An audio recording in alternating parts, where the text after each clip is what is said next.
نحمده ونصلي ونسلم على رسوله الكريم اما بعد فاعوذ بالله من الشيطان الرجيم بسم الله الرحمن الرحيم ان افضل الضحايا اغلاها واسمنها صدق الله العظيم وصدق رسوله النبي الكريم الامين ببركته ان الله وملائكته يصلون على النبي یا ایہا الذین آمنوا صلوا علیہ وسلموا تسلیما الصلاة والسلام علیک یا سیدی یا رسول اللہ وعلی آلک واصحابک یا سیدی یا حبیب اللہ الصلاة والسلام علیک یا سیدی یا رحمتا للعالمین وعلی آلک واصحابک یا سیدی یا خاتم النبیین تو غنی از ہر دو عالم من فقیر روز محشر عذر ہائے من پذیر ور حساب مراتبینی ناگزیر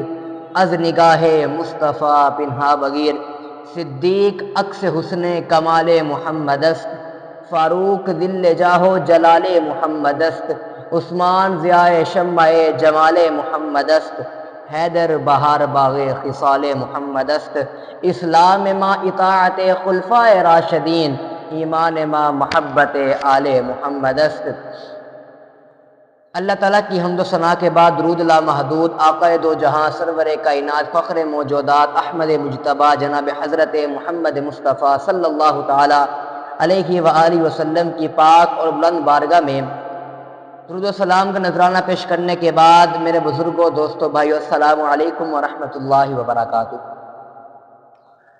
آج میں آپ کے لیے بہت ہی خوبصورت حدیث مبارکہ لے کر حاضر ہوا ہوں۔ سامعین محترم، جس طرح سے آپ کو معلوم ہے قربانی کے ایام قریب ہیں، قربانی کے ایام بہت قریب ہیں۔ اللہ تعالی ہم سب کی قربانی کو اپنے پاک اور بلند بارگاہ میں قبول و منظور فرمائے۔ سامعین محترم، افضل قربانی کیا ہے؟ افضل قربانی کیا ہے؟ میں نے آپ کے سامنے ایک حدیث مبارکہ پڑھی۔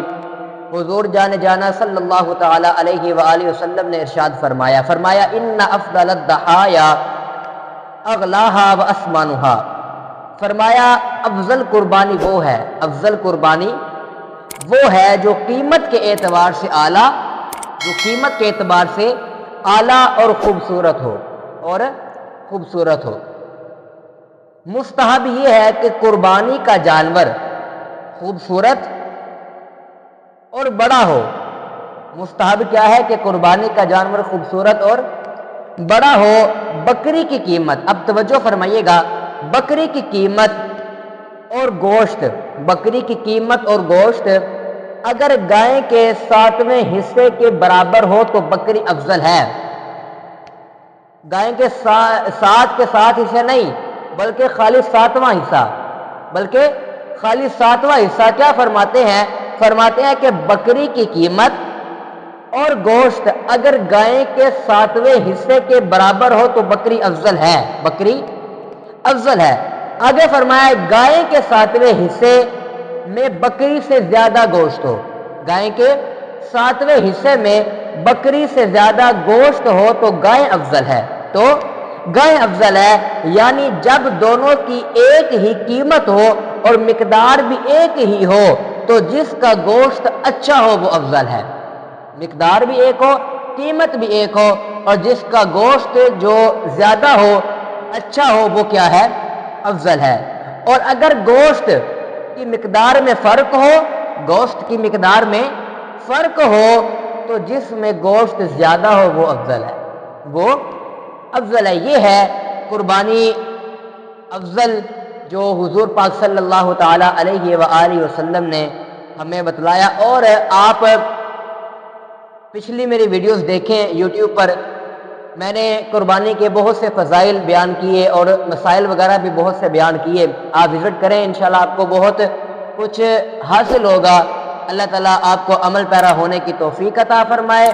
اور افضل قربانی یہ ہے جو حضور پاک صلی اللہ تعالی علیہ وآلہ وسلم نے فرمایا کہ جانور جو ہے وہ قیمت کے اعتبار سے اعلیٰ ہو اور خوبصورت ہو، یہ ہے افضل قربانی، یہ ہے کیونکہ ہم نے قربانی جو ہے وہ اللہ کی بارگاہ میں قربان کرنی ہے، اللہ کے راہ میں۔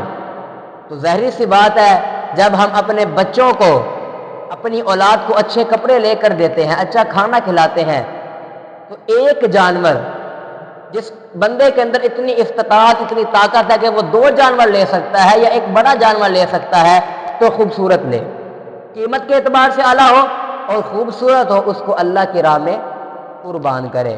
اور یہ آپ کا گوشت، جانور کا گوشت اور خون رب کی بارگاہ میں نہیں پہنچتا، رب کی بارگاہ میں نہیں پہنچتا، رب نیت دیکھتا ہے کہ بندے کی نیت کیا ہے، بندے کی نیت کیا ہے۔ تو رب تعالیٰ کی بارگاہ میں دعا ہے کہ خالق کائنات ہمیں صدق دل سے اپنی ہی رضا کے لیے قربانی کرنے کی توفیق عطا فرمائے، اور جن میرے بھائیوں میں اتنی استطاعت، اتنی طاقت نہیں کہ وہ قربانی نہیں کر سکتے، اللہ تعالیٰ انہیں بھی اپنے خزانے میں سے رزق عطا فرمائے اور قربانی کرنے کی توفیق عطا فرمائے۔ اللہ تعالیٰ اپنی پاک اور بلند بارگاہ میں ہم سب کی قربانی کو اپنی پاک بارگاہ میں قبول و منظور فرمائے۔ وآخر دعوانا الحمدللہ رب العالمین۔